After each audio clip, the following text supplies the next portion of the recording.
السلام علیکم الحمدللہ والصلاة والسلام علی رسول اللہ اما بعد وقال النبی صلی اللہ علیہ وسلم۔ معزز سامعین، اللہ کے نبی علیہ الصلاۃ والسلام کا فرمان اور ایک صحابی بیان کرتے ہیں کہ ہم نبی علیہ الصلاۃ والسلام کے ساتھ جہاد کے لیے گئے، قتال کے لیے گئے، کافروں کے ساتھ جنگ کرنے کے لیے گئے۔ ہم نے کافروں کے ساتھ جنگ کی، ہم نے قتال کیا، ہم نے جہاد کیا اور اللہ تعالیٰ نے ہمیں فتح دی، اور ہم واپس اپنی منزل کو آئے، یعنی کہ ہم اپنے گھروں کو آئے، اپنے شہر میں آئے، اور جس صحابی کو جہاں جگہ ملی وہ وہیں بیٹھ گیا، حتیٰ کہ جگہ کم پڑ گئی اور راستے بھی بند ہو گئے۔ جب اللہ کے نبی علیہ الصلاۃ والسلام کو اس بات کا علم ہوا کہ جگہ کم پڑ گئی ہے اور صحابہ کرام کو جہاں جگہ ملی ہے وہ وہیں بیٹھ گئے ہیں، اور صحابہ کرام کے بیٹھنے کی وجہ سے راستے تنگ ہو گئے ہیں، راستے بند ہو گئے ہیں، اللہ کے نبی علیہ الصلاۃ والسلام کو یہ بات پسند نہ آئی، یہ بات اچھی نہ لگی کہ صحابہ کے بیٹھنے کی وجہ سے لوگوں کو گزرنے میں مشکل ہو رہی ہے، پریشانی ہو رہی ہے، اور یہ اچھا عمل نہیں ہے۔ اور اللہ کے نبی علیہ الصلاۃ والسلام کو صحابہ کا بیٹھنا اتنا ناپسند لگا کہ اللہ کے نبی علیہ الصلاۃ والسلام نے فرمایا کہ جس نے کسی کا راستہ بند کیا یا راستہ تنگ کیا یا بند کیا، فرمایا اس کا جہاد، اس کا قتال کرنا کوئی قبول نہیں ہے، اس کا کوئی اجر نہیں ہے، کوئی ثواب نہیں ہے۔ لیکن صحابہ جو جہاد کر کے آئے ہیں، قتال کر کے آئے ہیں،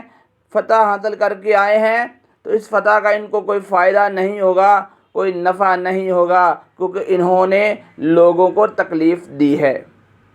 میرے محترم بھائیوں، آج ہمارے ہاں کیا ہوتا ہے،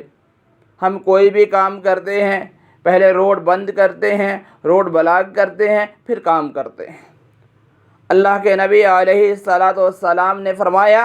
کہ جس نے کسی کا راستہ بند کیا یا راستہ تنگ کیا، کسی کو مشکل میں ڈالا، فرمایا اس کا عمل کوئی قبول ہی نہیں ہے۔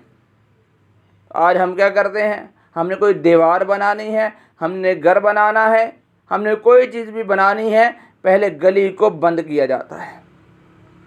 راستہ نہیں بنایا جاتا، گلی کو تنگ کیا جاتا ہے اور بند کیا جاتا ہے۔ کس لیے؟ کہ یہ ہم نے گھر بنانا ہے، ہم نے دیوار بنانی ہے، ہم نے فلاں کام کرنا ہے، ہم نے ایسے کرنا ہے، ہم نے ویسے کرنا ہے۔ تو میرے محترم بھائیوں، ہم جہاد تو ویسے بھی نہیں کرتے، اور ہم جو چھوٹے چھوٹے عمل کرتے ہیں، جو اعمال کرتے ہیں، کہیں ایسا نہ ہو کہ ہم اعمال بھی کرتے جائیں، نیک کام بھی کرتے جائیں، اور لوگوں کے لیے مشکلات بھی پیدا کرتے چلے جائیں، لوگوں کا راستہ بھی بند کرتے چلے جائیں، پھر سمجھ لیں کہ ہمارے عمل قبول نہیں ہے۔ کیونکہ اللہ کے نبی علیہ الصلاۃ والسلام نے فرمایا من زارہ مسلما زارہ اللہ، جس نے کسی کو تکلیف دی اللہ اس کو تکلیف دے گا۔ ومن شاکہ مسلما شاکہ اللہ، فرمایا جس نے کسی مسلمان کو مشقت میں ڈالا، پریشانی میں ڈالا، شاکہ اللہ، پریشانی میں ڈالنے والے مسلمان کو، مصیبت میں ڈالنے والے مسلمان کو بھی اللہ تعالیٰ مصیبت کے اندر ڈال دے گا، اس کے اوپر مشقت آئے گی، پریشانی آئے گی، کیونکہ اس نے کسی مسلمان کو تکلیف دی ہے، کسی مسلمان کو دکھ دیا ہے، کسی مسلمان کا راستہ بند کیا ہے، لوگوں کا راستہ بند کیا ہے، لوگوں کا راستہ تنگ کیا ہے۔ تو لہذا میرے محترم بھائیوں، یہ اللہ کے نبی علیہ الصلاۃ والسلام کو عمل بہت ہی ناپسند ہے۔ میں جس نے راستہ بند کیا، لوگوں کے بیٹھنے کی جگہ تنگ کی، اس کا کوئی عمل قبول نہیں ہے، کیونکہ اللہ تعالیٰ نے اس بندے کے کسی عمل کو قبول ہی نہیں کرنا ہے،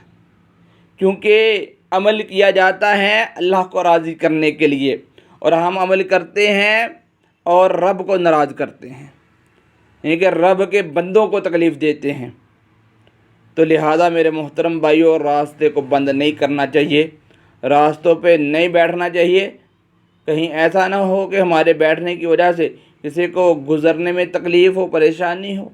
دکھ ہو، تو لہٰذا ایسے راستوں پہ نہیں بیٹھنا چاہیے جہاں پہ بیٹھنے سے لوگوں کو اذیت پہنچتی ہے، لوگوں کو تکلیف پہنچتی ہے، اور نہ ہی راستے کو بند کرنا چاہیے۔ یہ عمل اللہ کے نبی علیہ الصلاۃ والسلام کو بھی پسند نہیں ہے اور اللہ تعالیٰ کو بھی پسند نہیں ہے، نہیں تو اللہ تعالیٰ بھی اس بندے کے لیے مشکل پیدا کرے گا جو لوگوں کے لیے مشکل پیدا کرتا ہے، اور اللہ تعالیٰ اس بندے کے بھی راستے بند کر دے گا آسانیوں والے، جس نے لوگوں کا راستہ بند کیا۔ تو لہذا میرے محترم بھائیوں، راستوں کو بند نہیں کرنا چاہیے، لوگوں کے لیے آسانیاں پیدا کرنی چاہیے، لوگوں کے لیے راستے جو ہیں کشادہ کرنے چاہیے، کھلے کرنے چاہیے، تاکہ لوگوں کے لیے آسانیاں پیدا ہوں، لوگ ہمارے لیے دعائیں اور التجائیں کریں۔ اللہ تعالیٰ سے دعا ہے کہ اللہ تعالیٰ حق بات کو سمجھ کر اس پر عمل کرنے کی توفیق عطا فرمائے۔ وعلینا الا البلاغ المبین۔ الحمد للہ رب العالمین۔